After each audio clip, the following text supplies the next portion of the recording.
4 years before Walt Disney even purchased the ground in Anaheim for Disneyland, Owen Godwin opened his attraction in Florida, the Florida Wildlife Institute. Never heard of it? Well, they've had a few name changes over the years, but in 1954, they got a brand new name, Gatorland. I guess the name Snake Village and Alligator Farm wasn't really reeling them in. Well, just like before, Gatorland reopened before Walt Disney World. So come on, let's go!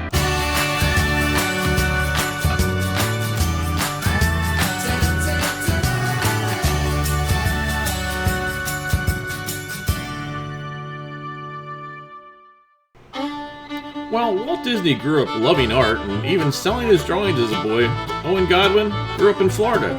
So he and the other boys made their dimes by showing snakes and small gators to the tourists heading up and down the Kissimmee River on the passing packet steamers. By the 1930s, Owen had built a gator pit outside his house. It was just a sideline. He was the postmaster and the butcher in town. Pearl, his wife, sold the belts and items made from gator hide. There was no shortage of customers, and Owen dreamed big. In 1947, he bought a piece of land on the state's second busiest highway for his park. While it would take Walt only a year to construct Disneyland, Owen Godwin had a leg up. Most of the heavy work had already been taken care of by the CCC, or the Civilian Conservation Corps, during the Depression. The two large breeding swamps were actually borrow pits, a place where road crews got dirt from to build and widen Orange Blossom Trail, which is US 17, US 92, and US 441 in front of Owen's place. His son, Frank, made a lot of improvements over the years, including designing and building that iconic gator mouth that still brings in passing motorists. We first traveled to Gatorland in 1987, and believe me, there have been a lot of changes since then. I don't remember what the cost was 33 years ago, but now it's $29.99, a real bargain. But I'm taking full advantage of being both a Florida resident and a senior. An annual pass is just $10 more than a one-day pass, so what the heck? You don't actually enter the park through the giant gator head anymore, but it's closer than it was when it first reopened after the fire in 2006. Back then, you purchased your ticket and entered through the gift shop, and this was our first time going through the new ticket booths. We purchased our tickets at the regular window, but then we had to go over to the will call window and pick up our shiny new cards. And then, well, we were in. As soon as you enter, you'll find the rental scooter pickup. You pay for scooters, wheelchairs, and strollers when you purchase your ticket. Just show the attendant your receipt and you're on the way. And by the way, they use the exact same scooter as Disney, but it's only $25 here. Now, before we go any further, I want to prove my point to my sister who disagrees with me. You see, I think Pearl looks just like my mom, but Faith, well, she disagrees. What do you think? Let me know in the comments below. Gatorland is taking the COVID-19 virus seriously. Kinda. See, in addition to social distancing markers, signs, portable washing stations, all staff members wearing masks and cleaning up, and plenty of hand sanitizer, Gatorland brought in their own social distancing skunk ape. I mean, what better way to get a message across than in a fun way? Even the egrets were social distancing while we were there.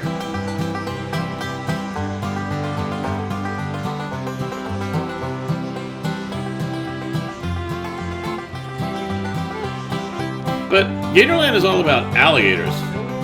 Lots and lots of gators. There are small alligators, big alligators, even white alligators. But gators don't really do a lot. Unless you poke them. And that's where the Legends of the Swamp show comes in. Here the ancient gator wrestling show meets today's educational program.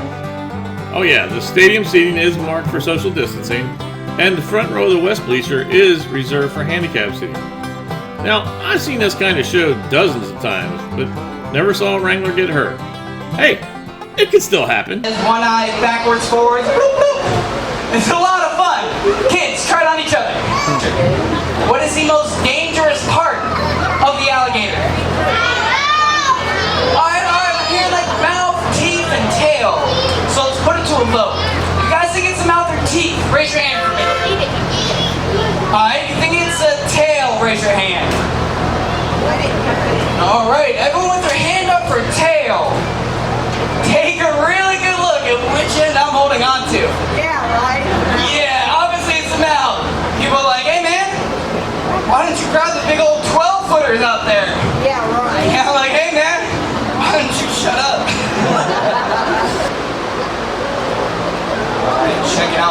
can, guys.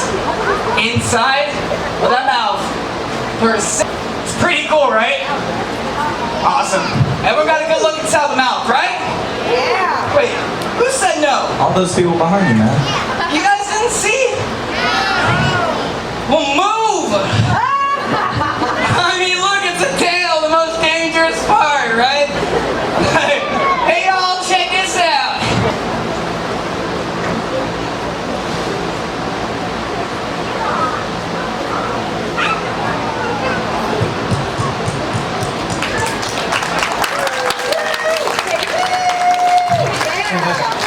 Hey, James.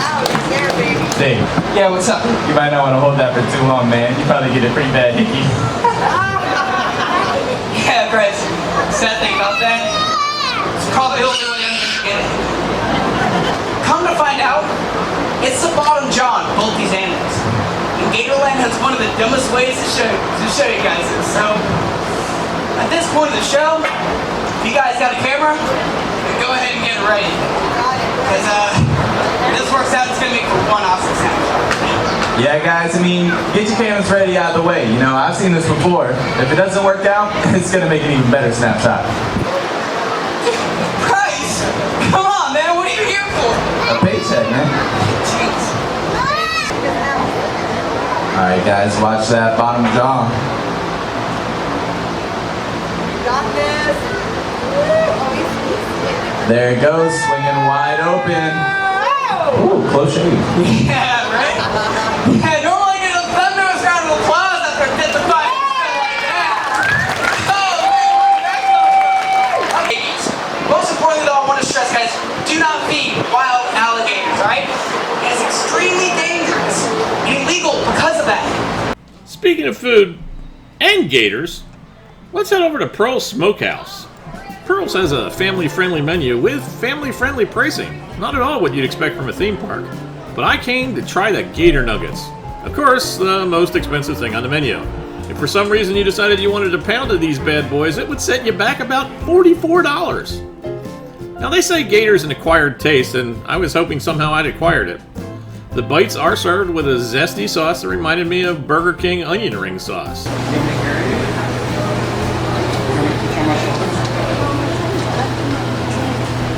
Better without the sauce. I know, and they taste just like chicken. No. I can't quite put my finger on the flavor, but it does not taste like chicken. The stuff is cooked just to the edge of being burnt, and 4 ounces isn't very much, so I'll probably be sticking with the bratwurst in the future. But you should definitely try it, just so you can tell the folks back home. After our snacks, we headed down to see the rare white gators. Gatorland's gang consists of not only albino gators, you know, the ones with the pink eyes, but also the much rarer leucistic alligators. Those gators have blue eyes. Now, they didn't move around much, but when they did, you knew they were powerful. And, quite frankly, scary. It was also in this area where I experienced my only tight squeeze of the day. My wheelchair barely fit through the turn on the white gator walkway. Unlike the ramp to Pearl Smokehouse, which had plenty of room, it's a little tight for bigger chairs and scooters. Also, the combination of crushed shell and boardwalks could make for a bit rougher transition in the long run, but I'm sure Gatorland staff will stay on top of that. And as long as we're talking accessibility, let's review Gatorland as a wheelchair user. Gatorland has large concrete walkways as well as boardwalks in the front section, and there's plenty of room to maneuver. Up at Pearl's, not only do they have a handicapped ramp, they also have a picnic bench made to accommodate guests in wheelchairs. Now, we've already mentioned the handicapped viewing area at the Legends of the Swamp venue, and over at Gatorland's most popular show, the Jumparoo, there are not one but 2 viewing areas for guests in wheelchairs and little kids. The show, however, remains closed until they work out a way to perform it with guests still able to maintain social distancing. Now, Gatorland is billed as a half-day attraction, but it's so much more. I mean, we've only touched on a few attractions in this video. We didn't talk about Gatorland's Bobcats, its multiple snack bars, its kiddie splash area complete with an awesome dryer, or its cool souvenirs, where they have not only one Mold-O-Matic machine, but 2. And most of all, we didn't take you on a ride of the Gatorland Railroad. So I guess we'll have to come back again to see the other half of the park. Good thing we got those annual passes. And as we leave you today, we'll leave you with a view of Gatorland's Flamingo Island.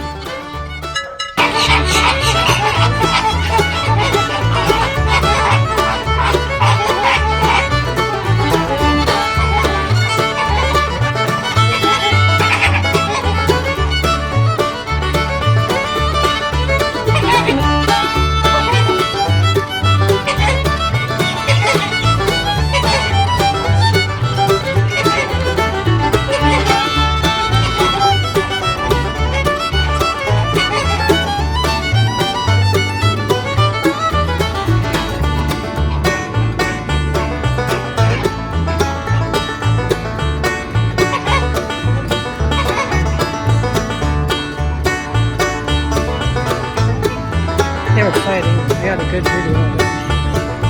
They're chasing them. I've said it before, I've lived in Florida for 20 years now, and I've never seen a flamingo in the wild.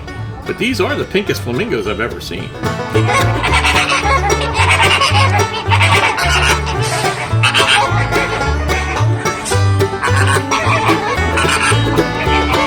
I try to put out a new video every Friday, and if you like this video, why not give it a big thumbs up?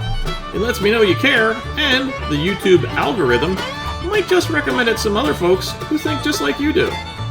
If you'd like to help support this channel, like I need a new microphone. Yep, must have been another one. You can just head over to patreon.com/asbobseesit. All one word. For as little as $1 a month, you can help this channel make more videos and, yeah, even buy a new microphone. Keeping up with us on As Bob Sees It is easy. All you have to do is subscribe. It's free. You just click on that subscribe button below. But don't forget to also click on that bell icon. That way you will be notified the next time I upload a video. Thanks for watching. I'll see you next time.